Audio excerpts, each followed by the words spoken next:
Okay, so real quick before I get into the video, I wanted to get you set up here.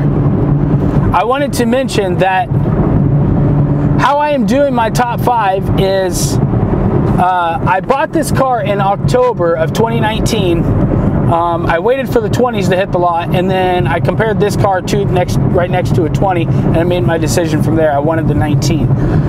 So I bought the car in October, and I drove it right up into the point where I couldn't, because I drive this car as much as I possibly can. And I drove the car up until mid-December, and here in the Midwest it started snowing, so it was taken away from me for a little bit. So I was kind of basing my top 5 on buying the car, getting used to it, driving it, and then once it's gone, kind of the things you think about when the car is, you know, when you're not driving it, that kind of solidifies like the real things that you love most about this car. And then, you know, having it back, because we're having a real short winter here in Iowa. I mean, today it's, you know, 60 degrees in just, you know, beginning of March. That's pretty crazy. So yeah, let's get into it. Okay, so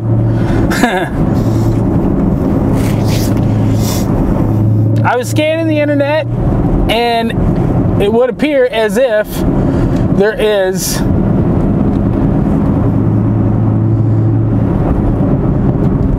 the entire internet is riddled with these top 5 videos. The top 5 things I love, top 5 things I hate, most top 5 this, most top 5 that, but it's alright, because today there'll just be one more, right? And I wanted to, I really wanted to, but I'm going to fall in that YouTube trap of the most top 5 things that I love about my 2019 Camaro SS 1LE. And I'm going to try to make this video as short as I can, so I want to get right into it. Number 5, I wanted to get into just the flat out ridiculousness of this car. It's insane what $50,000 will buy you nowadays in the automotive world. This car is absolutely just flat out, the value of this car is unparalleled. You can't touch, like, even back when I was growing up, and I'm in my mid-30s,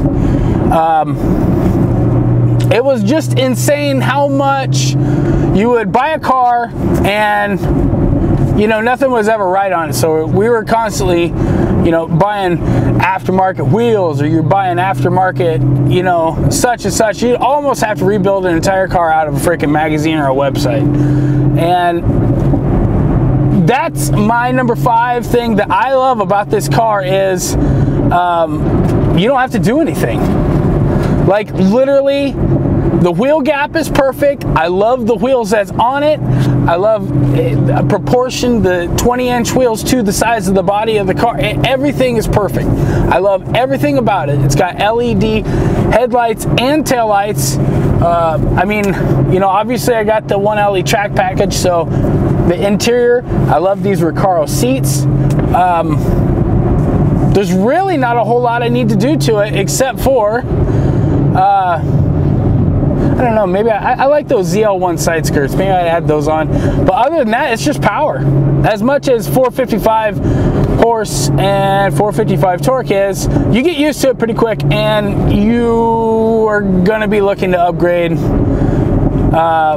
relatively pretty soon. I mean, it's quick. It's nothing over the top. Number 4, bringing me along to, I am going to have to say, the tires. Currently I've got 5,700 miles on this car, and the tires are showing some wear, and I'm going to be needing to replace them pretty soon. But when you're getting up to a 305, you know, 12-inch wide tire, especially on a 20-inch wheel, it's gonna get a little pricey. And the tires that come on this car, for the money, I believe there's not a better tire. I think I just looked on TireRack.com, or I looked online, but you know, $300 for a tire per side, $600 for a set of 305. That's pretty cheap in my book. And you know, the Goodyear Eagle F1 Supercar 3 tires that are on here were specifically made for this car with, you know, the SS 1LE and the ZL1. So I mean, that's pretty cool. These tires have a ton of grip when it is, I would say, 50 degrees or above, and no tire is perfect. And these things they can be fucking dangerous in the rain. I mean, it can be freaking scary. So I mean, for the money, I think that this tire is really hard to beat. Okay, moving along, number 3 on my list. Going back to you know, me having sports cars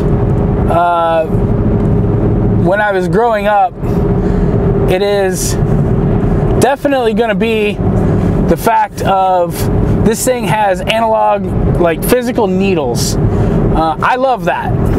Most people, you know, some people go crazy for pop-up headlights. I don't know, I kind of like the fact that you can see like a physical needle swing. I like that. That's my favorite part about it. When I'm driving the car, I'm in the interior, I look at it all the time. So I mean, as cool as these you know, the new dashboards are getting with just the regular LCD screen, I don't know, maybe it's just the generation I'm from or the era I'm from, but I like seeing a combination of the two, which this thing's got, and I love it. It's perfect for me. Number two on my list is going to be the interior of this car. The build quality, I think it's great. There's definitely been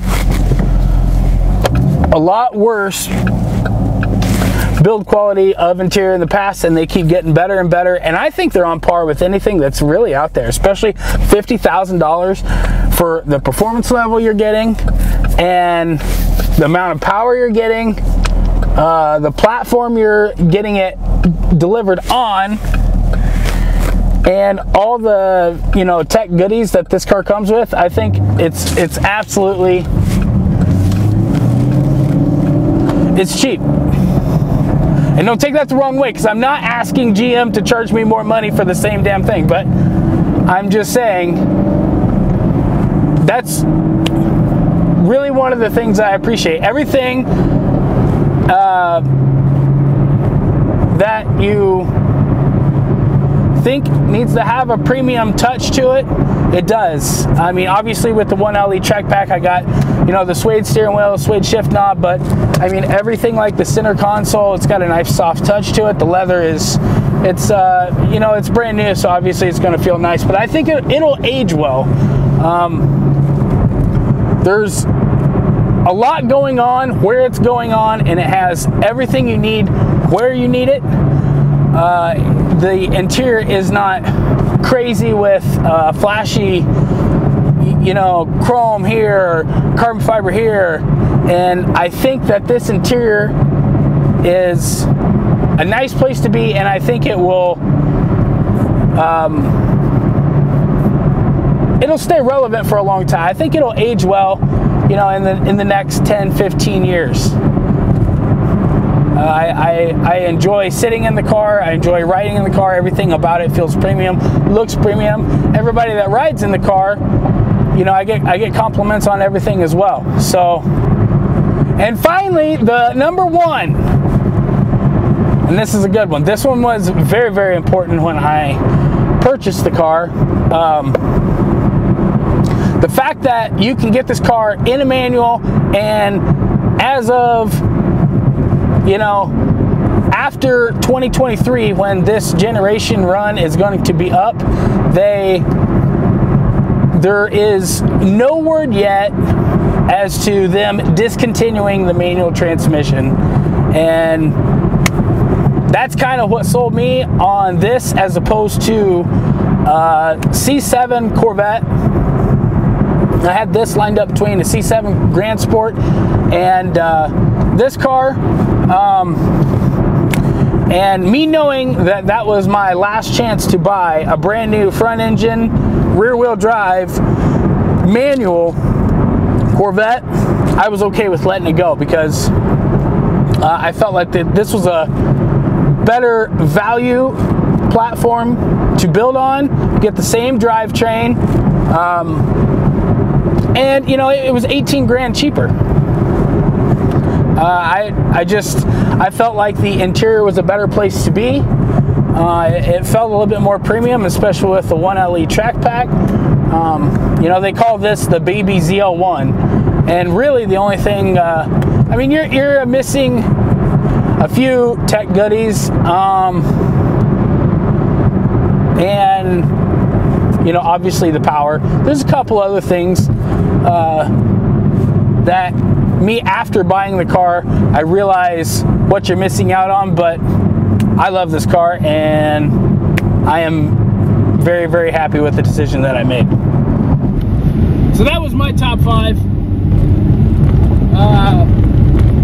It's so hard to narrow it down to 5. I kind of had to use a broad spectrum of things, because you know, to pick out 5 particular things about this car that is so freaking amazing, it's pretty hard to do. So, oh man, I don't even know if I can come up with 5 things I hate or dislike about this car, but I'll try. And other than that, I hope you guys are having a great day, and we will definitely catch you on the next one. Later.